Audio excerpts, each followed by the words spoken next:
Este é o podcast Arcai, um programa da Cátedra Unesco Arcai da Universidade de Brasília.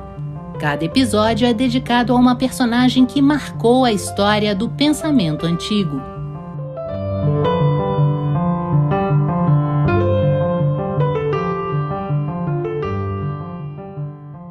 O personagem de hoje é o filósofo estoico Epiteto e o nosso convidado é o professor Aldo Dinucci da Universidade Federal de Sergipe e coordenador do GT Epiteto.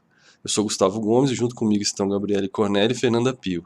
Seja bem-vindo, Aldo, e saudações a todos que nos ouvem neste primeiro episódio do podcast Arcai. Aldo, para começar, gostaríamos de ouvir um pouco sobre você e sobre sua trajetória pessoal e profissional. Como você chegou na filosofia? Boa tarde. Obrigado pelo convite, primeiramente, né? Bom, eu estudei filosofia na UERJ, estudei muitos anos sob a orientação da professora Maria Helena Lisboa. A gente fazia um projeto sobre Jung e eu terminei a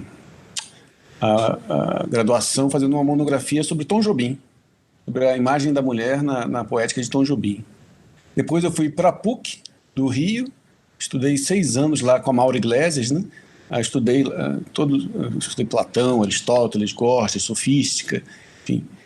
E só posteriormente comecei a estudar Epiteto. Na verdade, eu fui muitas coisas na minha vida, né? Eu vivi um tempo nos Estados Unidos, lá eu fui padeiro, trabalhei em loja, fui cozinheiro, fui uma série de coisas. No Brasil também fui uma série de coisas. Eu comecei fazendo graduação de engenharia no Fundão, lá na década de 80, eu não gostei não, fiz 2 anos de engenharia, depois fiz 1 ano de física também não gostei.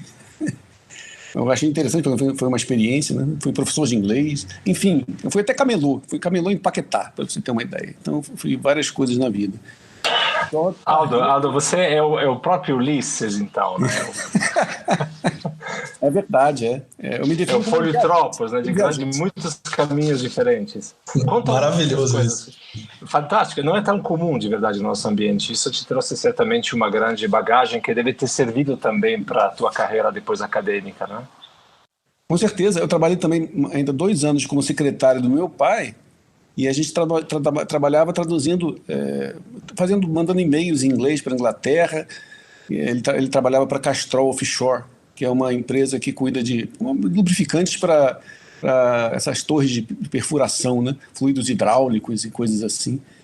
E ali eu comecei a traduzir do inglês, né? Eu traduzia manuais técnicos. Enfim, eu fiz uma variedade de coisas. Posso te perguntar uma coisa, Aldo? Sim. Essas coisas todas que você fez, o que você achou que foi aquela que era mais estoica? Será camelô em Paquetá ou algo desse tipo? O que era mais estoico disso tudo? Eu não sei, eu não sei se é estoico, mas eu sei que eu gosto muito de cozinha, né? Até hoje. O responsável pelas refeições na minha casa sempre sou eu. A minha mulher tem que fazer outra coisa, porque a cozinha é comigo. Eu cuido das refeições todas. Para mim é uma coisa muito, muito legal, né? Muito gostoso cozinhar e essa ligação, né, que a gente tem com a questão da alimentação.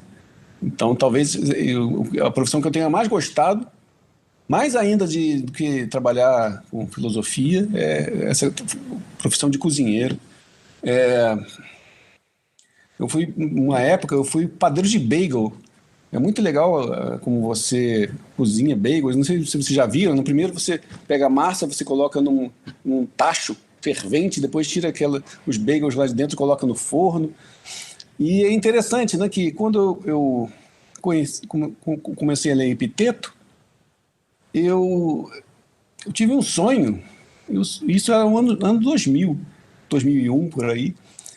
Eu tive o seguinte sonho, vejam que interessante, que eu era um padeiro na Atenas Antiga. Vejam que interessante. E o dia amanhecia, eu nunca tinha estado na Grécia, eu estive recentemente, ano passado. O dia amanhecia e, coincidentemente, a imagem da Grécia, de Atenas, coincide com o meu sonho, esse sonho que eu tive há muitos anos. E eu tirava o pão, né, do forno e colocava em cestos assim, diante da venda, né, da loja, em Atenas. E aí a imagem que eu tive do sonho é essa, né, que há um alimento ali em Epiteto. há ali algo que pode alimentar as pessoas, né? Então, eu sempre entendi epiteto mesmo a partir dessa perspectiva do alimento para a alma, né? Que massa. Ô, Aldo, e como é que você chegou em epiteto, né? Porque a gente tem, né, sei lá, não é comum, né? Sei lá, depende muito de com quem você estudou, né? Para saber, para os autores que você vai ser exposto e tal. Como é que você chegou em epiteto, no estoicismo, enfim, nessa sua trajetória pela filosofia? Eu tinha comprado, eu estava terminando o doutorado na PUC, e eu comprei um livrinho de extratos do estoicismo, acho que do Jean Brum, um livrinho pequeno, e ali tem vários extratos, pedaços de textos, né? E uma coisa que tem completa é exatamente o manual. Eu li o manual e fiquei fascinado, falei que coisa fantástica, né? E aí eu percebi que não tinha na língua portuguesa. Aí uma vez estava andando na PUC, aí eu passei na livraria, aí vi um livro, o Epiteto, a Arte de Viver, né? Eu falei, pô, que legal, traduzindo para o português. Eu comprei, né? Aí eu cheguei em casa, abri, eu vi que não tinha nada de epiteto ali. Ali a autora, ela pegou, sei lá, ela escreveu o que ela quis sobre epiteto, entendeu? E como se fosse um livro de epiteto. Aí aquilo me deixou revoltado, né? Eu falei, poxa, como é possível um negócio desse? Tanto que eu fui lá e pedi meu dinheiro de volta, né? E me devolveram. E eu falei, não, a partir daí eu vou me comprometer a traduzir esse texto do grego, né, que eu já tinha aprendido graças aos esforços da Maura, né, de ensinar grego para os alunos, da Maura e do Fernando Rodrigues também, o professor do IFIX, que estava sempre trabalhando com a Maura. E, aliás, eu mando um abraço aí para a Maura e para a Marilena Lisboa também, minhas professoras. E a partir dali eu traduzi o manual e mais tarde eu publiquei, né? Como vocês sabem. Aldo, você já está num momento, digamos assim, avançado da tua carreira, dirige vários projetos tanto de mestrado como de doutorado, coopera nacionalmente e internacionalmente, já cooperamos nós dois mesmos por muitos anos. E ainda estamos, né? Eu queria um pouco que você nos contasse, se possível, em que momento você se sente hoje na tua carreira? Como é que você está vendo esse seu percurso? Em que momento exato você acha que você está nessa pesquisa, tanto no percurso pessoal, né, de aproximação com a filosofia antiga e com esses pensadores, mas também do ponto de vista do que você está fazendo com eles agora, neste momento? Eu me sinto parcialmente realizado, né? Porque eu cumpri meu objetivo de publicar o manual, né? O manual foi publicado, temos duas edições do manual, algumas edições do manual, tem uma bilíngue, temos também a que saiu pela imprensa de Coimbra, Portugal, temos também a que saiu por uma outra edição mais antiga minha, a de divulgação, que saiu por uma editora de São Paulo também. E publicamos recentemente o livro das diatribes de Epiteto pela imprensa de Coimbra. Então eu me sinto realizado, na verdade. Né? Me perguntaram se o Gustavo perguntou se eu me sinto um filósofo. Né? Hoje em dia eu estou começando a me sentir, porque eu tinha colocado no meu planejamento para, a partir dos 50 anos, começar a ser um filósofo, entendeu? No sentido de começar a escrever textos que sejam mais originais, né? Que reflitam o meu pensamento original. Eu tenho feito isso. Publicado no Sociedade Científica, que é um site aí dos garotos que gostam do que eu escrevo, também no site do De Vida Estoica, do Donato Ferrara.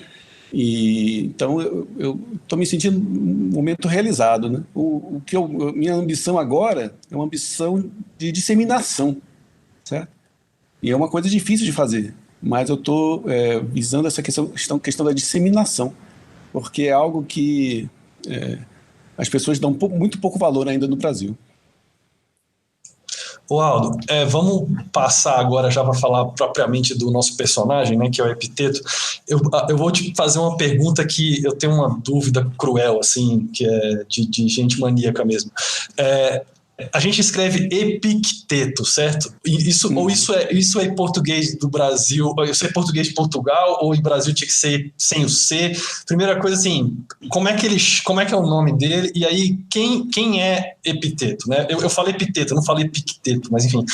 E quem foi esse filósofo, né? Eu sei que ele era um escravo, né? Mas como é que é isso? Inclusive o fato dele ser um escravo e tudo mais. Enfim, diz pra gente onde ele nasceu, né? Se a gente tem informações precisas sobre ele, porque isso é uma coisa na antiguidade que é muito comum, né? Alguns personagens a gente sabe um monte de coisa, outros a gente sabe pouquíssima coisa, e às vezes você entra na Wikipedia, tem um monte de data lá certinha, lá, nasceu dia tal, terminou dia tal, que a gente às vezes nem não é tão claro assim, né? E aí, como é que foi isso? Como é que ele se tornou um estoico? Aliás, o que é ser um estoico? Acho que talvez a gente precise falar disso, né? Para a gente poder entender. Enfim, dê seu show aí, porque isso é o que você manja, né? Bom, o Epiteto ele nasceu na Frígia, né? Em Herápolis.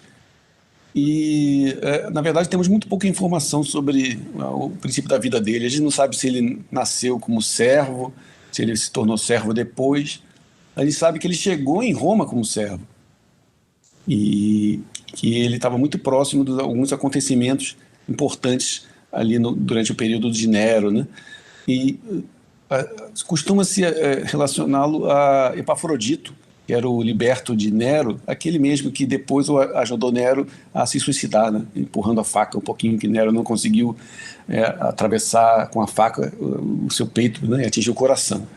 Mas mesmo isso é duvidoso, porque a única fonte que relaciona Epiteto a Epafrodito é o próprio Epiteto, nas diatribes de Epiteto. E não é claro ali se ele era realmente um liberto, foi servo de Epafrodito, depois se tornou um liberto. Enfim, essas coisas um pouco não temos muitos detalhes sobre isso. Nós sabemos que ele chegou como servo em Roma e que em Roma ele começou a estudar enquanto servo com o Musônio Rufo. Isso é certo, né? E que em algum momento ele se tornou um liberto. Eu prefiro usar o termo servo, né? E não escravo, para diferenciar da escravidão que nós tivemos aqui, terrível, né, no Brasil. Não que aquela fosse boa, né, mas como Joaquim Nabuco observa no poema dele, né, Versos Franceses a Epiteto, a nossa escravidão tem algo de perverso, né, que mesmo a servidão na antiguidade não tinha. E também porque escravo vem de eslavo, né, e os eslavos começaram a ser escravizados já no período cristão, muito posterior, né? Daí que vem slave também, né? Então, mesmo o termo latino é servus, né? Então, Uau. Distinção conceitual. Não sabia de nada disso, muito interessante, inclusive essa relação com o eslavo, que agora que você falou parece tão óbvia, mas nunca tinha ouvido falar disso, assim, muito, muito legal. Bom, a gente sabendo, né, um pouco mais de que é Epiteto, talvez, não sei se ainda quer falar mais um pouco sobre quem ele é e o estoicismo, mas assim, acho que fique à vontade para realmente entrar, escolher um tema para a gente falar, né? A gente não tem tanto tempo assim, né, no programa, mas acho que seria legal a gente, né, você que conhece bem Epiteto e a filosofia dele, o que você poderia trazer para a gente de uma partezinha aí para iluminar um pouco a gente, né, sobre Epiteto e o estoicismo, né? Que é uma coisa que é uma filosofia muito bonita. Eu li o manual uma vez e realmente é muito forte, muito pessoal, pega muito na gente, né? Então, enfim, fala um pouco pra gente, né, disso. Acho que uma coisa, antes eu não posso deixar de mencionar que o manual conseguiu ser publicado e tudo isso aconteceu graças ao Gabriele, né? Que sem o Gabriele dificilmente as coisas teriam chegado nessa dimensão. Eu sempre agradeço a ele, né? Que é isso, Aldo? Acho que não é possível, Aldo. Não é verdade. Não, eu me lembro que eu estava lá no Prometheus, lá na UFES, né? E eu falei assim, não, vou entrar em contato com o Gabriele, quem sabe ele se interessa pelo manual e nos ajuda a publicar. E eu mandei uma edição física, né? Acho que foi o Bilíngue, né? Aquele grandão, né, Gabriele? O Gabriele falou, poxa, fantástico, não sei o quê, vamos publicar na Arcai, Parará. Foi sim, foi assim mesmo. E aí daí já me convidou para Arcai, e daí aí já conhecemos lá o Delfim Leão, que é uma pessoa fantástica, né? Aí fomos naquele evento fantástico também. O diretor da imprensa da Universidade de Coimbra, né? Isso, então eu não posso deixar de enfatizar aqui e agradecer o Gabriele por realmente ter sido crucial nesse processo todo. Porque acontece muito nesse país, né? Que tem gente fazendo traduções legais, mas as traduções morrem nas universidades porque não conseguem... Eles fazem aquelas ediçõezinhas de 100 exemplares, sei lá, 200 físicos, e a edição morre ali mesmo na universidade, ninguém fala sobre ela, e ela não é difundida, e se acaba, né? Eu tenho alguns exemplares desses antigos aqui, de trabalhos fantásticos de brasileiros, e exemplares velhos já, que se perderam, simplesmente, né? Porque pela essa falta de apoio, que é realmente algo que o Gabriele sabe fazer como ninguém, né? Eu não conheço ninguém no Brasil ou no mundo mesmo, né? Não conheço o mundo, né? Mas conhecendo o Brasil, não conheço ninguém que faça um trabalho de divulgação e de apoio como ele faz, né? Ele apoia as pessoas de valor, né? Que é uma coisa muito difícil que a gente vê no Brasil. Que as pessoas... Caríssimo Aldo, eu fico até constrangido. Olha, eu sempre aponto você como um grande trabalhador na nossa área, alguém sobre o qual se pode sempre contar. Vamos fazer um pequeno intervalo agora e vamos voltar em alguns segundos de novo com o nosso querido professor Aldo Lopes Dinucci.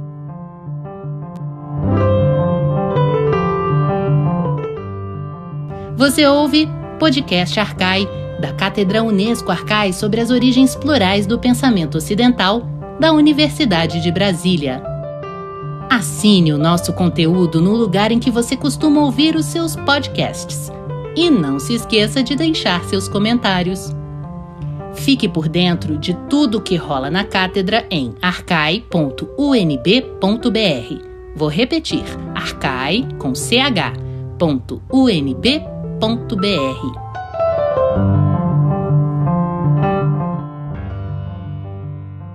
Voltamos agora ao nosso papo com o professor Aldo Dinucci. Aldo, eu tinha feito uma pergunta antes do intervalo, e até desculpa que eu faço perguntas muitas perguntas de uma vez, então vamos ser objetivos, né? Fala para a gente um aspecto da teoria, da filosofia do Epiteto que você queira destacar e enfim, desenvolve isso um pouquinho para a gente conhecer melhor o Epiteto. Bom, o Epiteto é o único filósofo que nós sabemos que foi nominalmente exilado, né? Lá em volta do ano de 2000 não, perdão, de 88 e 92 da nossa era. E ele foi exilado, foi expulso de Roma, e aí ele foi para Nicópolis.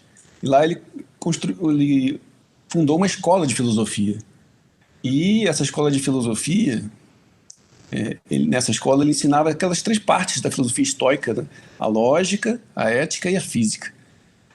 Hoje nos chegaram os escritos dele de caráter diatríbico, né? Que são as preleções que ele dava após essas lições fundamentais de lógica, de ética e de física. Deixa eu te perguntar uma coisa, desculpa te interromper. O que significa diatríbico nesse contexto? Isso é uma ótima pergunta, porque eu me esforcei para traduzir essa palavra, e em inglês eles costumam traduzir por discourses, né? Discursos, ou em francês é entretien, conversa.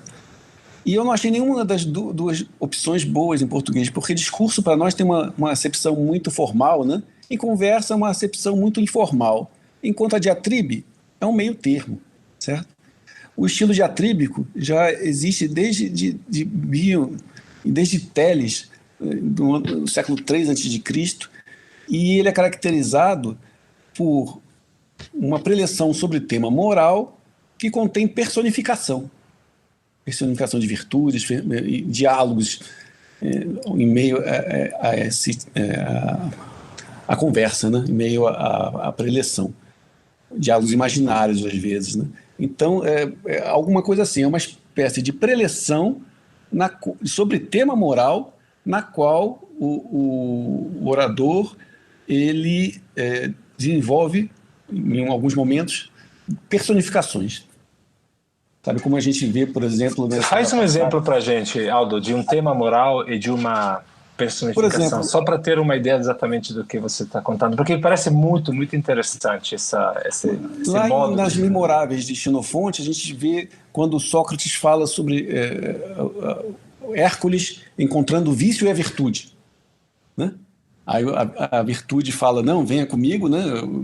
Eu não vou te dar facilidade, eu não vou te dar prazer, e mas você vai obter a felicidade no final.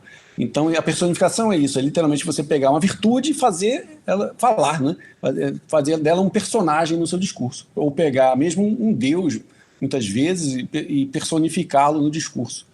Então, é esse expediente, né? Esse artifício retórico que nós vemos o tempo todo ali nas diatribes de Musônio, perdão, não só de Musônio, mas também de Epiteto, né? E também nas diatribes de Teles, que é pouco falado, mas é um moralista muito interessante do século III a.C., que usa esse expediente também.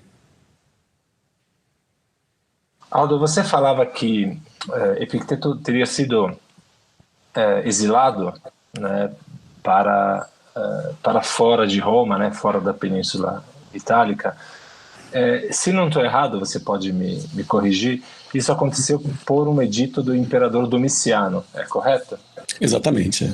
Me chama a atenção esta questão da filosofia, de certa maneira, em conflito com o poder secular, com o poder político nesse momento. O que você poderia falar um pouco sobre isso, sobre como Epiteto, um escravo liberto, exilado, como que essa filosofia entra em conflito com o poder?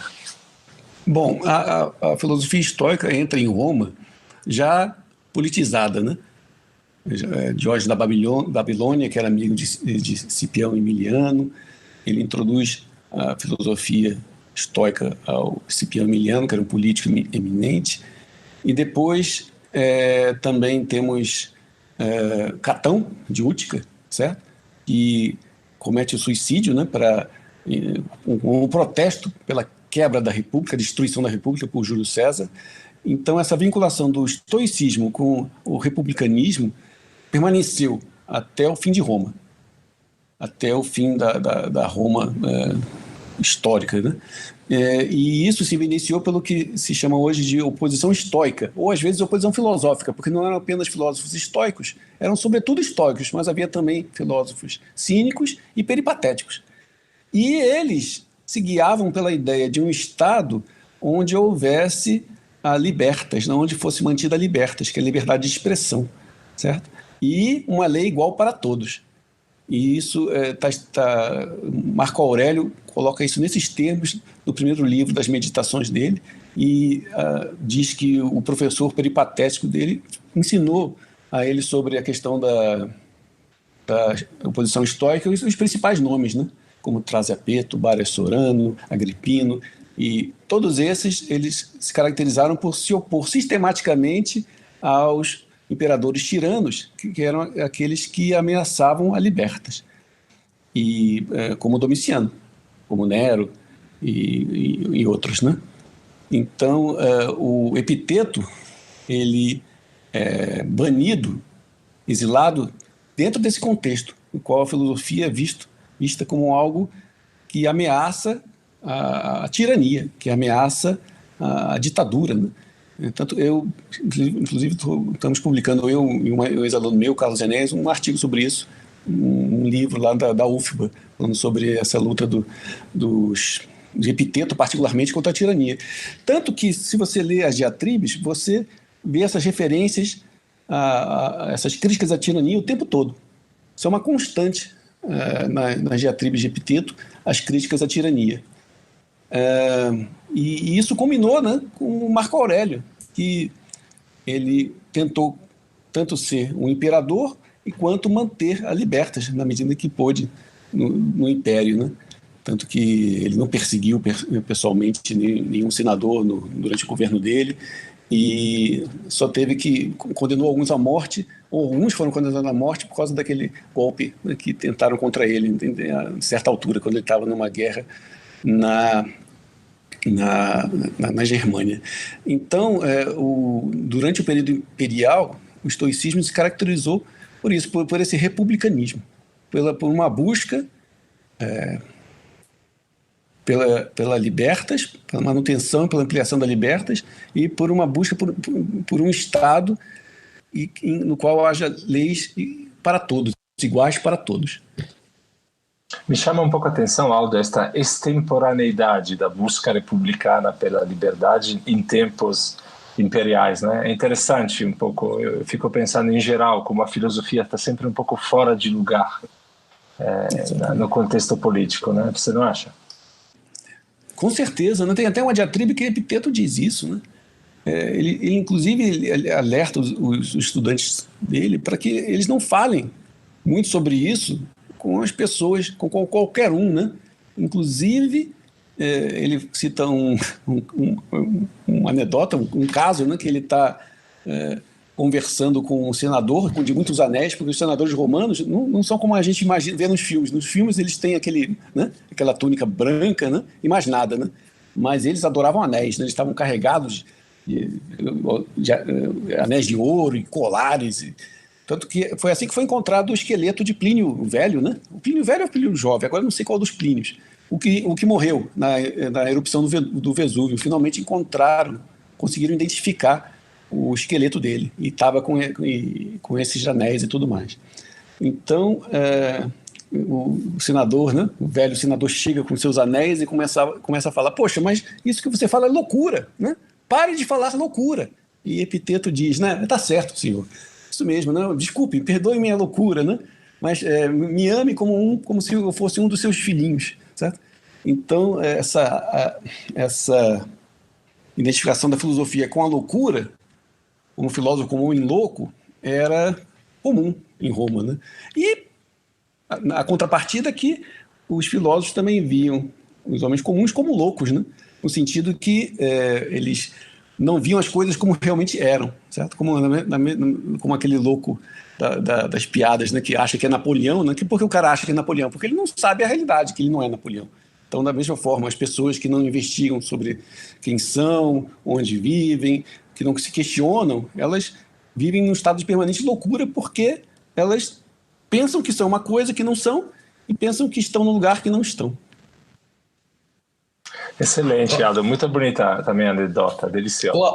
Deixa eu fazer uma pergunta aqui. O Gabriel tá com vergonha de perguntar, né? Porque ele queria saber quais seriam os diálogos platônicos preferidos do Epiteto.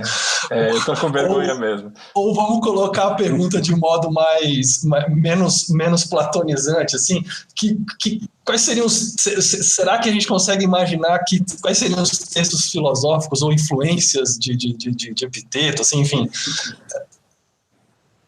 O Epiteto era... hoje é que as pessoas estudam muito superficialmente esses autores, né? Como Epiteto, como Marco Aurélio. Então, eles tendem a dizer, é o estoico e acabou. Mas quando você começa a prestar atenção em Epiteto, você vê que ele tem profundas influências de Platão e também de Aristóteles. Veja que interessante. Porque o conceito de prohairesis, né, ele tira lá de Aristóteles. O conceito de Ephirimim, e o que depende de nós e o que não depende de nós, também de Aristóteles. Né? Prohairesis é a capacidade de escolha. Né?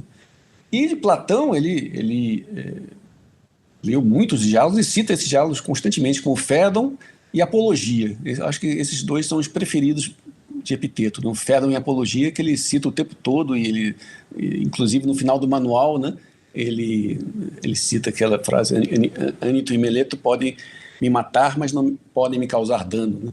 Então, nessa perspectiva, não só Epiteto, mas como os demais estoicos, devem ser vistos como socráticos. Eles estão e eles se veem continuando e cultivando o pensamento socrático. Tanto que são dois os personagens mais citados por Epiteto. O primeiro é Sócrates e o segundo é Diógenes, né? O cão. Então, a influência que ele sofreu de Platão é imensa, né? E com certeza ele era um leitor assíduo. É uma coisa que eu conversei, uma vez eu vi o Danilo Marcondes falar, né? Que hoje a gente vive as dicotomias, né? As falsas dicotomias. Então, se enfatiza muito essa dicotomia entre Platão e Aristóteles, Platão e os estoicos, mas, na verdade, eles não se viam assim. O Platão e os sofistas, os estoicos e os sofistas, eles não é assim que eles se viam. Eles não se distinguiam dessa maneira, né? Como, por exemplo, Marco Aurélio. Marco Aurélio ele gosta de estoicismo, mas gostava de muitas outras coisas. Ele apreciava os sofistas, era amigo de vários sofistas, uns até muito nervosos, como Herodes Ático, que era genial e muito nervoso, né? E também o próprio Herodes Ático era um sofista, da segunda sofística, ao mesmo tempo admirador dos estoicos, de Platão e tudo mais. Então, ele sofreu muitas influências e, com certeza, a influência platônica ela é preponderante, porque o personagem que mais inspirou Epiteto foi justamente Sócrates, né? E esse Sócrates, tal como Platão nos representa na Apologia e no Fédon. Muito obrigado, Aldo. Desculpa, Gustavo. Vai. Não, tudo bem. Genial, esse papo tá bom demais. Tô achando que a gente tinha que marcar isso, que isso tinha que durar 1 hora, não meia hora, ou talvez até mais, mas assim, infelizmente nosso tempo já tá acabando. Então, pra gente terminar, eu queria, na verdade, que você falasse onde que a gente, né, quem quiser te conhecer mais, saber, enfim, saber onde você se encontra na internet. Você falou pra gente, né, antes da gente começar, que você tinha que você estava fazendo uma espécie de podcast, uma live, enfim, dá o seu endereço virtual aí para quem quiser te encontrar e saber mais sobre você e mais sobre Epiteto. Bom, temos no YouTube o canal do GT Epiteto, é só colocar GT Epiteto, temos nossos vídeos lá. Tem o meu academia.edu também no meu nome, né, com quase todos os meus textos lá disponíveis para baixar. E temos também o site do Pórtico e do GT de Epiteto, que é pórticosdeepiteto.com.br. Lá tem uma coleção imensa de textos também, e vídeos e tudo mais. E convidando as pessoas que gostam dos estoicos de Epiteto e das filosofias irmanadas, né? Inclusive a platônica, né? Os socráticos, né? Que se vinculem a nós, que se associam ao GT Epiteto, né? Para a gente conversar coisas socráticas, que é o que os estoicos fazem, né? Muito obrigado, Aldo, por essas indicações. Tenho certeza que muitos irão te procurar, e eu gostaria de te agradecer em nome da equipe aqui da Arcai pela tua belíssima fala, cheia de indicações de novas leituras que você está fazendo, e especialmente cheia de vida, né? A gente se teve esta bela história também de vida que te levou a estudar depois Epiteto e toda a filosofia estoica, etc. Então, muito obrigado pela presença no podcast, e nos encontramos em breve em outros lugares. Um abraço. Obrigado, Gabriele, Fernanda e Gustavo. Foi um privilégio falar com vocês. E parabéns mais uma vez, Gabriele, pelo maravilhoso trabalho que você tem feito aí ao longo das décadas. Este foi o episódio número 1 do podcast Arcai. Hoje falamos sobre Epiteto com o professor e filósofo Aldo de Nucci. Obrigado a todos que nos ouviram. Nosso próximo personagem será Esopo, sobre quem conversaremos com a professora Adriane Duarte, da Universidade de São Paulo. Até lá!